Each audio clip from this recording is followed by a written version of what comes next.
Record. All right. Hi, everyone. My name is Sam Cardamone. I'm director in the Study Abroad office, and today we're going to be talking about the University of Groningen. My pronunciation would probably be condemned by somebody from the Netherlands, but I do my best. At Geneseo, you're often going to hear it referred to as the University of Groningen, though no one in the Netherlands would ever pronounce it that way.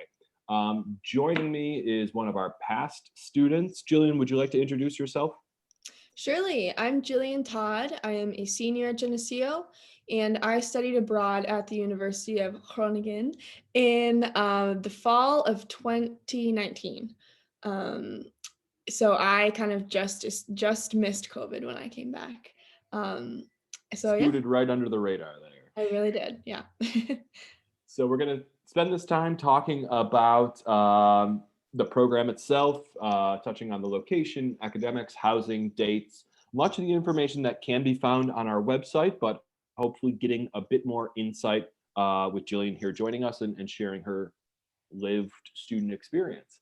And if at any point any of our audience has any questions, please feel free to stop us and ask. And obviously, we're going to record this session so that it's available for students after the fact as well. So, with all that said, I am going to share my screen. We've got some slides that are going to guide us through our conversation. Bippity boppity boo.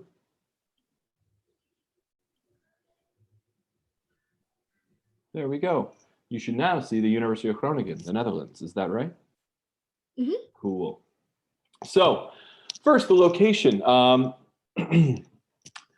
You can see the city of Groningen is located in the region of Groningen, way in the north of the country of the Netherlands.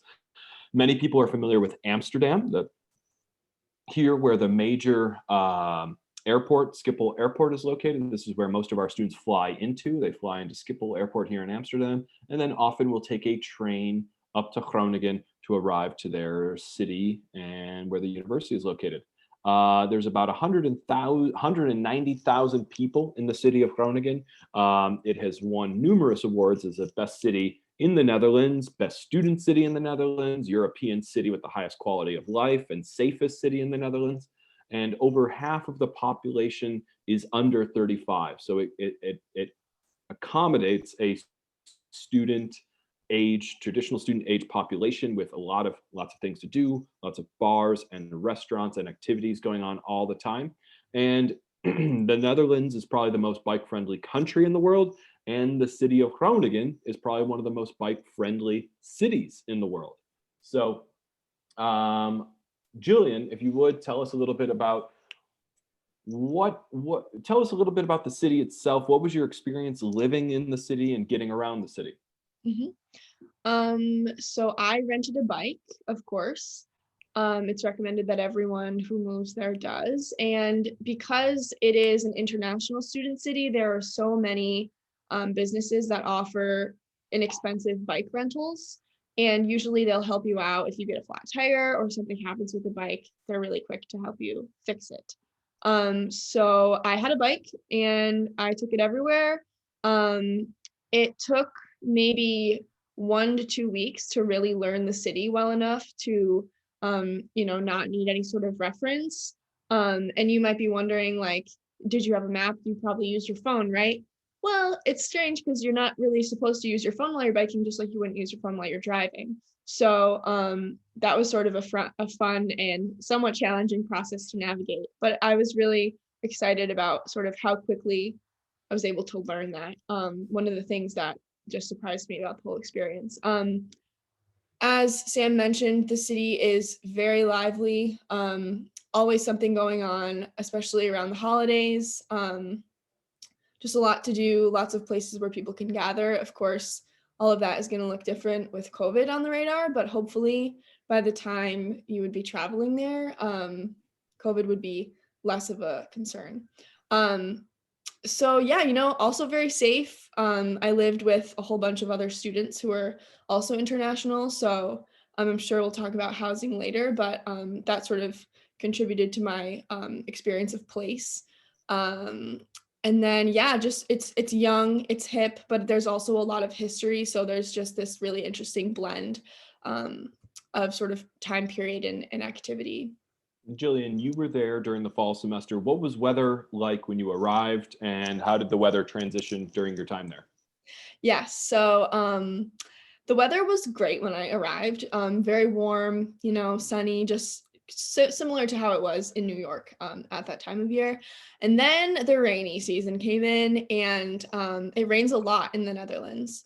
It really does, especially in the city. And it's something that they talk about all the time.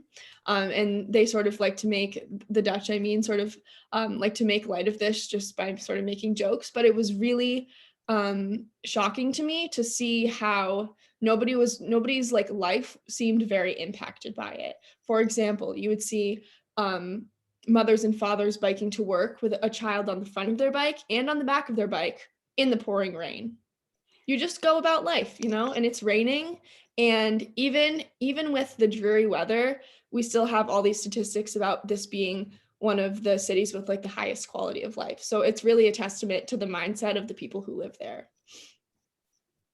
And I think there's huge connection between physical health and mental health. And I think the fact that they get out and get on their bike to get everywhere, or to get most places on a daily basis, you're getting that physical activity going. It's just going to hopefully put you, doesn't matter what the weather's like, it's going to put you in a better mood. So thank you for that. Moving on from location, well, one last thing just to mention about location. As I said, what most international travel will happen from Schiphol Airport, which is a big major hub, especially for a number of different airlines throughout Europe. But what was public transportation like? We talked about using the bike quite extensively in the city. What if you wanted to venture away from the city of Groningen? Trains, buses, stuff like that. How about getting around the country of the Netherlands? Sure. The train system is pretty extensive and very reliable, also usually a really enjoyable experience. So I took the train to several different small cities like Utrecht, Zwolle, Leeuwarden, Assen, all these places. It's really convenient and easy to get around on the trains. There are some not quite suburbs, but just the area outside of Groningen. I visited a few times by bus.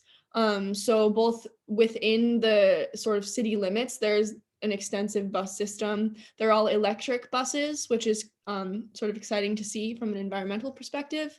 But you could take those buses outside of the city too. So there's that kind of an opportunity. And then larger scale, if I was doing more international travel, I would take the train to the Schiphol airport. It'll take you right into the airport.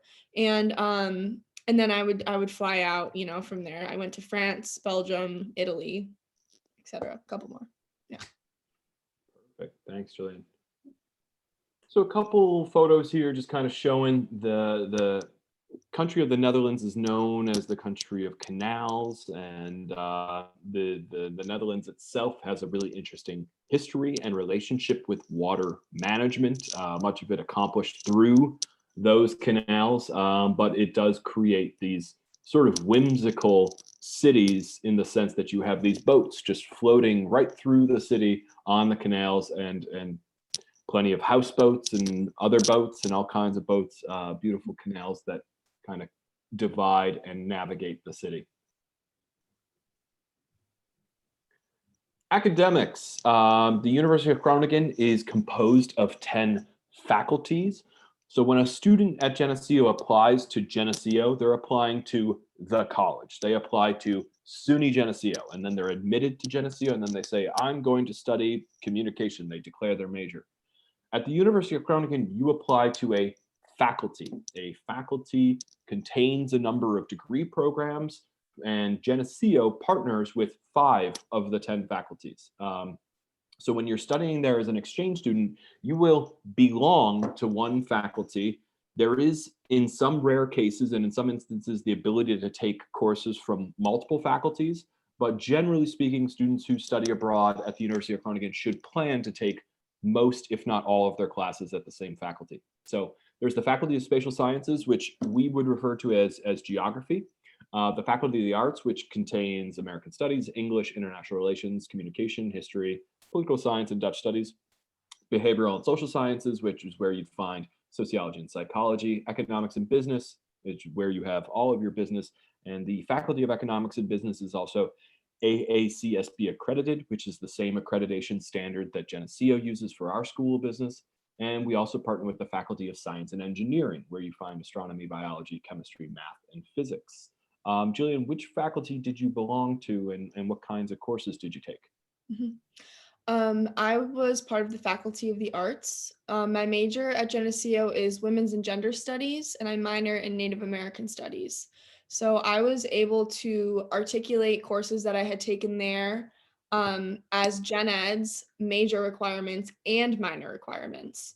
That I think is kind of rare, but yeah, I really lucked out with that. So I took a course called Minority Representations in Arts, Culture, and Media. One of it, probably the most life-changing course I've ever taken in my undergraduate degree. It was that good. And I took. We won't tell the Geneseo faculty. Okay. Swipe that from the record. We got to cut that part of the recording. I took the one course from the Dutch Studies lecture series that I think most students who go abroad on this program will take, because it can count for fine arts credit, if I'm not mistaken. I also took, what else did I take? A couple of like anthropology sort of courses, and I got different things from all of them, but one of the greatest, I think, just sort of aspects of that was that I was working with professors who were from different places around the world. So I got a lot of different perspectives and a lot of different teaching styles and methods. And some of them worked really well for me and some of them didn't. So. Excellent. Along with the different faculties, so one of the interesting things about the University of Groningen is that it was founded in 1614. If you compare that to Geneseo, which was founded in 1871, it's quite a bit older than our university. And it's actually one of the oldest research universities in all of Europe. That is sort of played out in both in a physical sense, in the sense that you have some of the buildings, which are these very old historic buildings, and then the campus sort of is, Geneseo's campus is sort of all on one plot of land together. The University of Groningen there's a building way up in the north, and there's a building, right in the center of campus, and there's a building, center of the city, and then there's another building sort of near the canal. It's all spread out, and the different buildings sort of correlate to the different faculties. There's the I'm drawing a blank. What's the name of Zernike campus? That's the area up in the north. That's where Faculty of Spatial Sciences and the Faculty of Science and Engineering and the Faculty of Economics and Business is located. But the Faculty of Arts, where Jillian was studying, is right smack dab in the center of the city, with its primary building, the Academia, right there at the heart and location of the library. I mention all this only because this also gets to this idea of taking courses from multiple faculties. If you take courses from multiple faculties, you may be moving around the city. You're not just walking from Newton Hall to Wells Hall, walking across campus. You're actually riding your bicycle 20 minutes to the Zernike campus to get to another class. So that becomes really important in the scheduling of your classes and things like that. Jillian, in terms of how do the classes compare? Did you find the courses to be equivalent difficulty, more difficult, less difficult, and how were they different than a Geneseo class? So I would say in terms of difficulty, I think that's not exactly the measure that we want to take in comparing these, just because it's just different, right? So at Geneseo, you would have a syllabus with a number of assignments typically, and you're being assessed throughout the semester. Your final grade is some sort of a combination of all of those assessments. Most of the classes at the University of Groningen don't have those consistent assignments where you're constantly sort of being assessed. And instead, you're working through sort of at your own pace, but you are very much responsible for getting things done. You're held accountable, not until the very end. So there's a lot of sort of like self-motivation that needs to come with that. Getting the readings done, going over the notes, and studying for the exam or final paper that will be the grade you get for the class. So there's a lot riding on what happens sort of at the end. But I think that if you go in knowing that that's the way the structure is going to be, that you can succeed. One thing that helped me a lot that I think I've always tried to do in my college career and never did until I went to this university was I would take notes during class, and after class, I would transcribe my notes or I would condense them in some way. So I think just taking 10 minutes after class to go over stuff, I found that helped me a lot. Everyone's different, obviously. But the great thing is you won't meet for class nearly as often as you do in Geneseo. So you have that extra time, and this is done on purpose, right? You have that extra time to study consistently throughout, so that you are prepared at the end for that final exam. They don't expect you to cram, that's for sure. Yeah, Jillian makes some really important points there, and I appreciate you sidestepping that question of equivalent difficulty. How does it compare difficulty-wise? Because you're absolutely right. It's just such a different system. The European system of higher education system is much more independently driven, student-driven, as opposed to the continuous assessment model that we use in the United States with homework assignment tests and quizzes. Most of your classes, Jillian, did they only have a very limited number of assignments that made up your grade? Yeah, they really did. And I will also add that if you are really concerned about that and you think that's an absolute no, which is kind of the way that I felt, I was actually able to curate a schedule because I read the syllabi.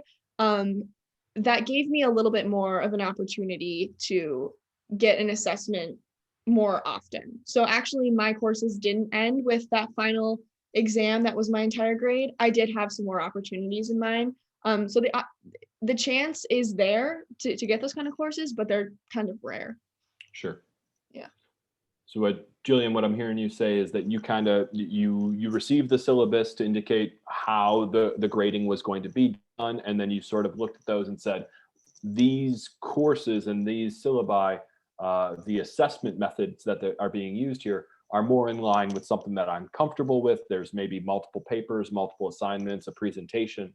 That's giving you a lot more feedback about how you're doing through the class than some of the classes in the Netherlands do have just these simple, there will be one exam at the end, that exists, but I think it's becoming more rare.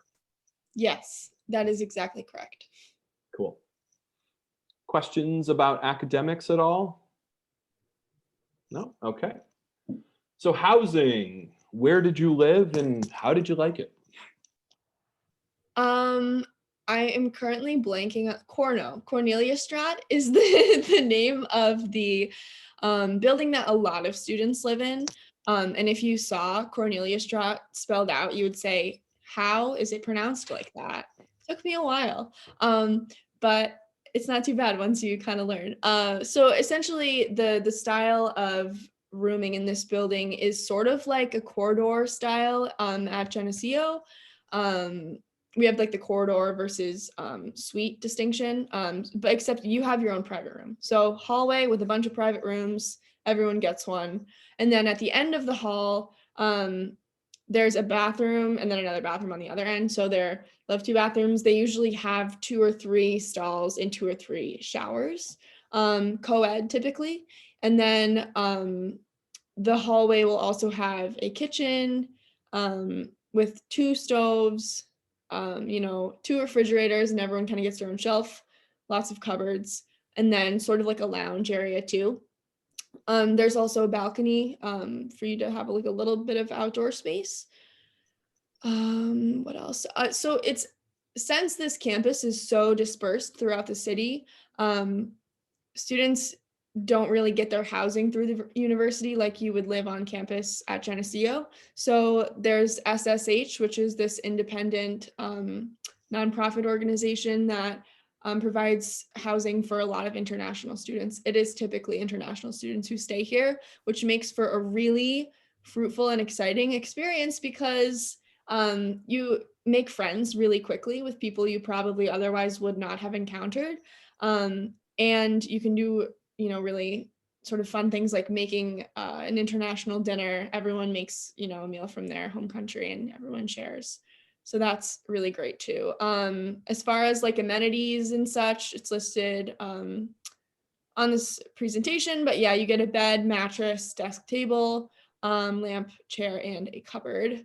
You can also indicate on the SSH website when you reserve your room that you'd like sheets, a pillow, and a comforter.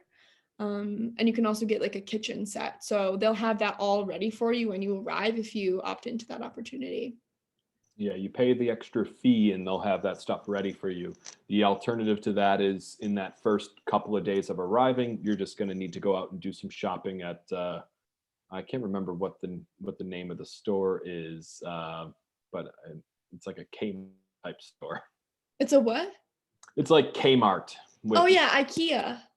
There's IKEA, and then there was another place, but I'm blanking on the name of it. But definitely IKEA has all of the stuff you would need in terms of your kitchen requirements as well as your bedding and stuff like that. So there's, as Jillian said, the buildings are kind of scattered all throughout the city. And one of the things that we talk about with students once you apply and stuff like that is how do you choose the right building for you? And I often try to encourage students, try to choose something that's going to reduce your commute getting to and from class. There's some closer to the Zernica campus, and there are some that are further in the south. And sometimes, being all the way in the south and riding your bicycle 40 minutes to get to class can be a little bit challenging. So we try to encourage students to choose according to the geography of their courses. Mm-hmm. Jillian, anything else about housing? So I'd like to be totally transparent here and It's just not as nice as any Geneseo housing. it's not. Yeah, We no, know that. it's not. It's less expensive, but definitely not as nice. It is not Not as nice. maintained well enough. Uh-huh, uh-huh. Is that what you're getting at? Yeah, and just that we've had.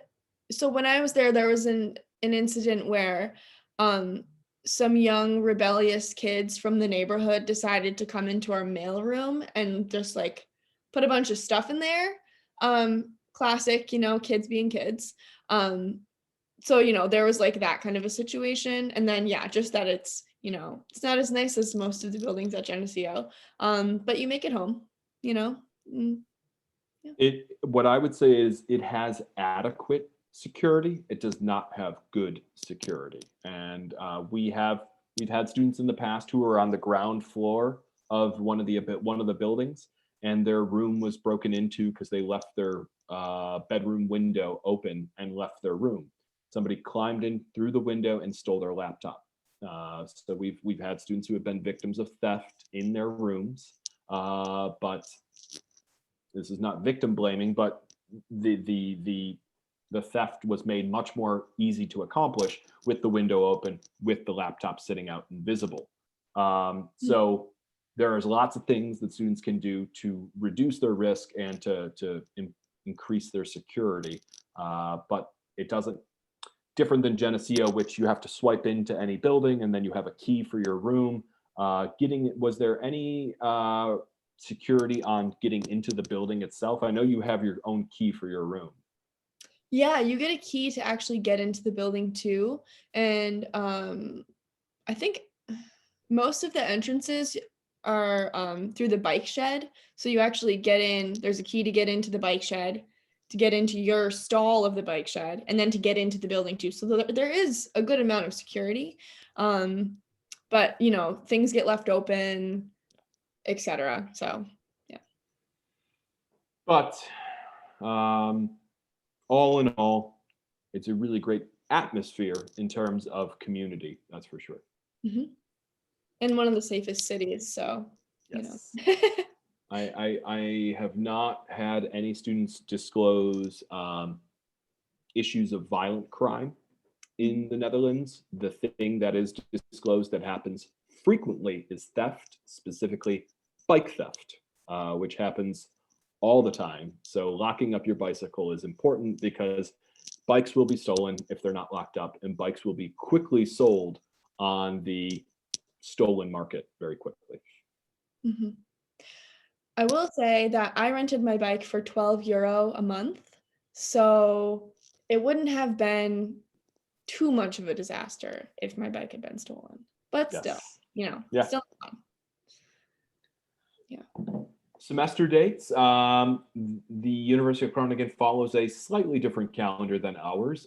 Their fall semester, you'll notice, goes late August through mid to late January. So you were there, Jillian, for a fall semester. How did you navigate the end of the semester? Did you return home before the new year, or did you stay through January till the end of exams? Mhm. I stayed until January 6th, and then I flew to Iceland for a little bit. But I knew this going in, that I was gonna stay through the holidays. And all of my friends, at least from Geneseo, had gone home before Christmas. So I will say, if you plan to stay, and you know the people that you're hanging out with are leaving, make plans to hang out with new people while you're there, which worked out really well for me because I was in this building with, people who are in the same situation as me. So we got to have a nice, like New Year's Eve celebration and Christmas and stuff. So yes, I stayed through, and that made it so that my final exams, which typically happen in the late December, late January period, I could take all of those while in Groningen. Sometimes I know students will leave well before the exam period, and we're lucky enough that a lot of the time you can work out an agreement with the professor, that you will take those exams back at Geneseo. I think usually in the study abroad office or at another testing site, on Geneseo's campus. Yeah, this is one of the things that is negotiated at the student level. It really is up to the student talking with their individual instructors. This I didn't mention it before. Yuki and I were on a conversation earlier, but the fall semester at the University of Groningen is broken up into 1A and 1B, which is the first half of the fall and the second half of the fall. The spring semester similarly is 2A and 2B. The A and B sections are about 7 to 8 weeks long each. So most students will enroll in 3 courses during 1A and 3 courses during 1B. That is their typical load of 5 ECTS each, which totals 15 ECTS and 15, which is 30 ECTS, and that's the standard load at the University of Groningen.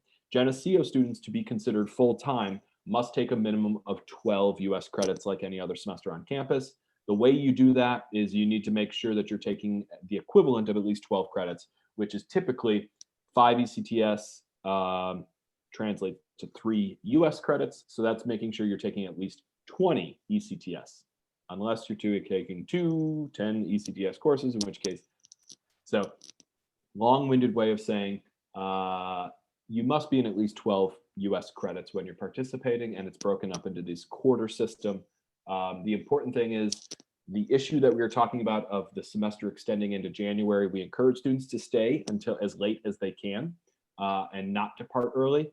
The interesting thing about the impact COVID is having on our education system right now is that no longer may be a problem as it has been in the past, where all instruction was only done in person, live in person. If students are leaving early, there may be a asynchronous or virtual option offered in the future. So we will see. Application deadlines are there as well. If you're interested in the fall or the academic year, March 1st is the deadline. If you're interested in the spring semester, September 15th is the deadline. And cost. Every study abroad program has a different cost. Um, the University of Groningen is considered a bilateral exchange program, which means we send students to study at the University of Groningen and they send students to us. The big benefit is that tuition, SUNY Geneseo tuition, remains the same. However, tuition is only one part of the cost of studying abroad. I'm sorry, my cursor is not showing up. Hmm.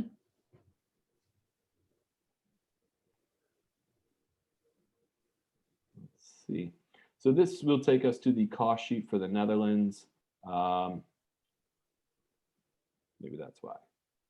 There we go. And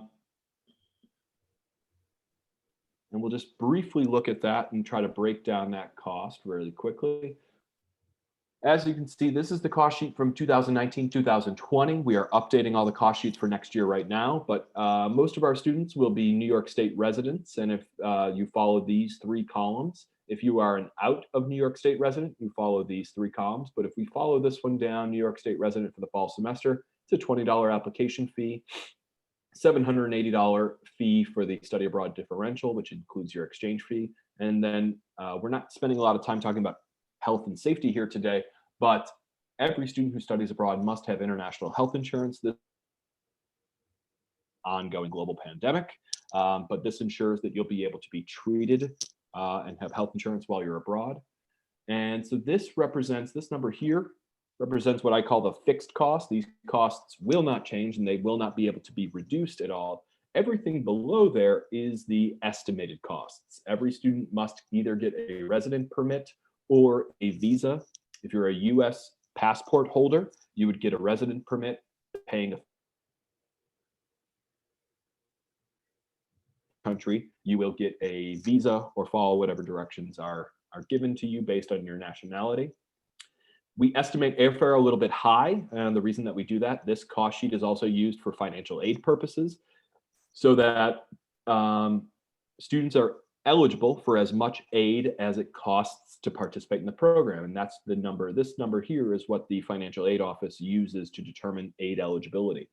So $1,600 is on the high end. Some students have found it as low as $700 or $800, but I think most end up landing between $900 and $1,200 for round trip airfare.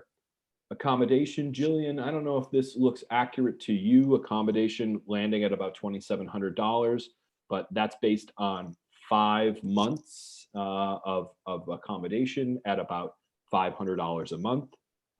So I think that has been pretty accurate for the past few years. We estimate food at $100 per week. This is generally going to the store and buying groceries. They have Aldi there. They have a number of other grocery stores.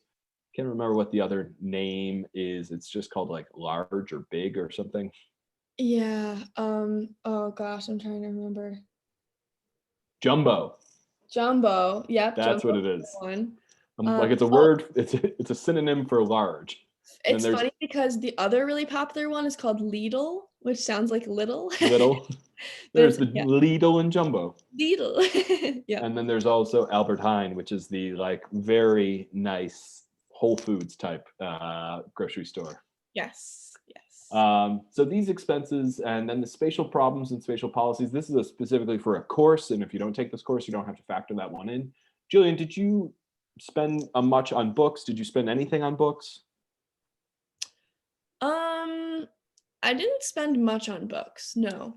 Many students are able to get away with not purchasing any books at all. Many faculty members make the readings available online or available under reserve in the library. Mm-hmm. The one thing that is most variable is this personal expenses.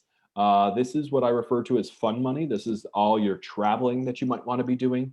What I am advising any student who's thinking about going abroad next year, COVID will still be with us. COVID will still impact mobility. And it's especially going to impact crossing national borders. So my advice to any student who's thinking of studying abroad next academic year, really commit to getting to know the country you're in. Jillian talked about visiting Utrecht and some other cities that are in the Netherlands. There's great diversity within the Netherlands itself. So spending time to get to know those places. So this number could go down if you're not doing a lot of airfare travel and a lot of other overnight accommodations necessary. Mhm. And that gives us a grand total of about 14,660 Genesis. So according to the financial aid office, just to pay tuition, just to have a place to stay and food to eat, it's about $10,881. So how does that compare? It's about $4,000 more, but that's also including $3,000 of personal expenses and $1,600 in airfare. So the cost, this is one of the more affordable programs, just a few $1,000s more, and there's a lot of different scholarships and other opportunities to offset that additional cost. Jillian, any comments about cost at all? Um, I will say that specifically for this program, I think if I'd heard your advice about just sort of going in with the mindset that I'm really going to get to know this particular country, I think I would be really excited about doing that in the Netherlands. You know, if there was so much that I didn't see, and if I went back, like I would opt into that even if, you know, international travel were wide open. So I love the train system there. Like I said, it's so comfortable and convenient, and there is really so much, and you know, so much that I think I missed there. So you can get excited about that kind of opportunity, I think, in this country. Absolutely, absolutely. I think I've heard it from a lot of students that they realize it. You know, a lot of study abroad programs are 4 or 5 months long, and they realize after about 3 or 4 months, they're like, I really haven't visited all these other incredible places I study abroad country. And then they start trying to fix those things and fit those things in because they've spent so much time visiting other countries and other cities outside of their study abroad country. So hopefully students go in with the mindset of,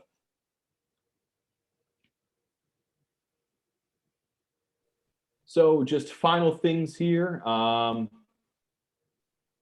to apply. When you're ready, you complete an application on Horizons. That is our online application system. It requires a personal statement, a judicial review, and recommendations. We have students like Jillian who work in our office to help guide and answer questions about the application process. The personal statement is just a general statement about why did you choose this program? How does it connect to your personal academic career goals? Judicial review gives the permission to the study abroad office to review your conduct record from your home campus to see, have you had previous conduct violations or a pattern of behavior that could be concerning. And the recommendations come from 2 faculty members who have had you in class. First and foremost, study abroad is an academic experience, so it's important that we hear from faculty members who know you in an academic relationship. Applications are then reviewed after the deadline, and students often ask, if I apply, must I go abroad? The answer is no, of course not. If you apply, that's exactly what it is. It's an application. So, but when you apply, then you're going to receive an offer from the study abroad office. You've been offered a place on this program. That's the moment that you sign your paperwork, your agreement and release form, and you submit a deposit saying, I am committed to participating. With COVID still with us and to be with us for a while, we expect that there's the possibility, even if a student pays a deposit, there is the possibility that the program could be canceled at a future date, in which case anything that's been submitted, that is any monies that have been submitted that are refundable will be refundable. Finally, a couple of resources here, the University of Groningen International Student website and the course catalog. We didn't get into searching courses here at all. That is a separate conversation entirely. If you are interested in exploring the course catalog of the University of Groningen at all, again, reach out to our office. Somebody like Jillian can certainly help you out, or any of our staff members.